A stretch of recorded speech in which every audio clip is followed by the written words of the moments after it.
फिलिस्तीन के मजलूमों के लिए पूरे विश्व में अपनी अपनी तरह से विरोध प्रदर्शन किए जा रहे हैं। शांति का टापू कहे जाने वाले हिंदुस्तान में भी बापू राष्ट्रपिता महात्मा गांधी की राह पर चलकर नागपुर में भी एक बड़ा विरोध प्रदर्शन किया गया।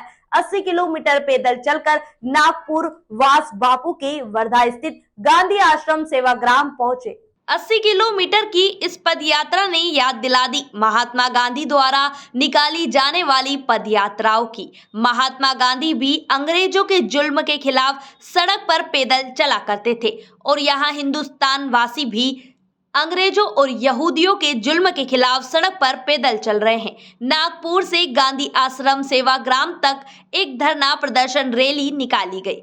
इस पैदल यात्रा का उद्देश्य फिलिस्तीनियों की गाजा पट्टी में इजराइल द्वारा किए जा रहे हमले की निंदा करना और भारत सरकार से सीज फायर के लिए वोटिंग की अपील करना और दुनिया भर में जहां कहीं पर भी मानवता का कत्ल किया जा रहा हो उन सब के खिलाफ आवाज उठाना और दुनिया भर में अमन और शांति का पैगाम देना।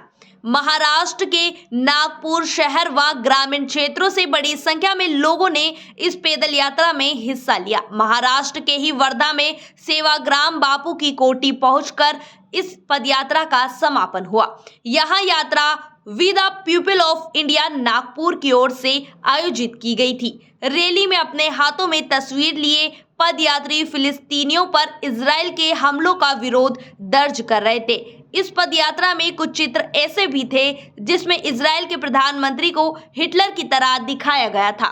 हमने आज ये जो मैसेज यहाँ से निकला है, जो नागपुर से 24 नवंबर को फुहारा चौक से जो रैली हुई है और यहाँ दांडी यात्रा की शक्ल के अंदर में सेवाग्राम में 25 तारीख को शाम में ये जो रैली बैठी है और जो आज इस सरजमीन पे हजारों का मजमा देखा है, तो डेफिनेटली ये कुछ न कुछ असर रखता है।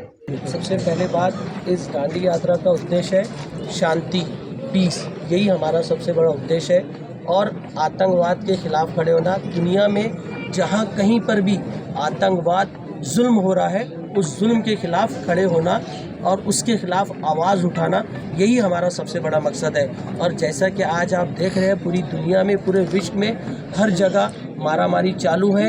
एक अपने आप को सुपर पावर बनाने के लिए जो कमज़ोर समझते हैं उन्हें मारा जा रहा है। इसीलिए हमारा ये उद्देश्य और सबसे बड़ा है कि आज पैलेस्तीन के अंदर में जो इजराइल द्वारा जो आतंकवाद मचाया जा रहा है, जो छोटे छोटे एक दिन के बच्चे को जो वेंटिलेटर पे होते हैं, बड़े बड़े हॉस्पिटल के बमों से उड़ाया जा रहा है। 216 हॉस्पिटल के ऊपर में हॉस्पिटल पे बमबारी की गई है। उसके अंदर जो बच्चे एक दिन के इंक्यूबेटर में थे, जो बच्चे NICU में थे, वो मर रहे हैं। तो अभी हम ये चाहते हैं कि इस तरीके की बर्बरता जो इजराइल ने फैलाई है, आतंकवाद फैलाया है, हम उसके खिलाफ ये मोर्चा था और ये शांति के फेवर के लिए, इसीलिए हमने इसे गांधी जी का आश्रम को हमने चुना और यहाँ से हम अपनी बात पूरे विश्व में फैलाना चाहते हैं। और हम हमारे मुल्क की जो अभी मौजूदा हुकूमत है, इस हुकूमत के जो हमारे प्रधानमंत्री हैं, उन्होंने डेफिनेटली जो इजराइल बर्बरता वहाँ मचा रहा है उसके खिलाफ आवाज़ उठाया है। हम उसके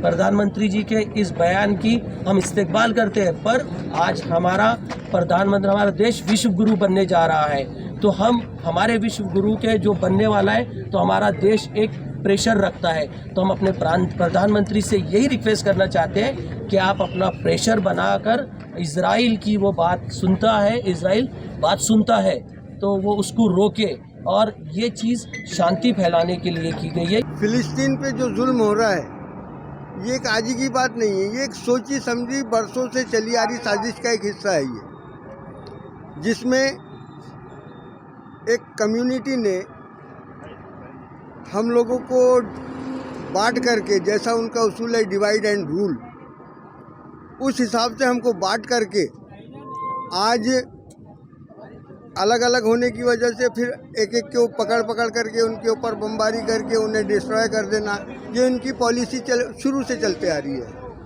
और इसमें सबसे बड़ा हाथ जो है वो UNO का सरदार अमेरिका। आज मुसलमानों को टेररिस्ट बताया जाता है, लेकिन दुनिया का सबसे बड़ा टेररिस्ट है अमेरिका, जो अपने हथियार बेचने के लिए लोगों को ऐसा बांट करके रखता है और फिर उनमें दाने डाल करके लड़वाना और फिर अपने हथियारों को सप्लाई करना, ये उसकी पॉलिसी रही। और उसी का एक हिस्सा है ये फिलिस्तीन और इजराइल। हम चाहते हैं कि दुनिया में शांति बने रहे। मैं 1992 में हिंदुस्तान की शांति के लिए 2300 किलोमीटर की साइकिल यात्रा कर चुका हूँ मैं, और अब मौका मिला है, अल्लाह तबारक व तआला ने दिया है, तो इंशाल्लाह सेवाग्राम भी चले जाएंगे पैदल पैदल।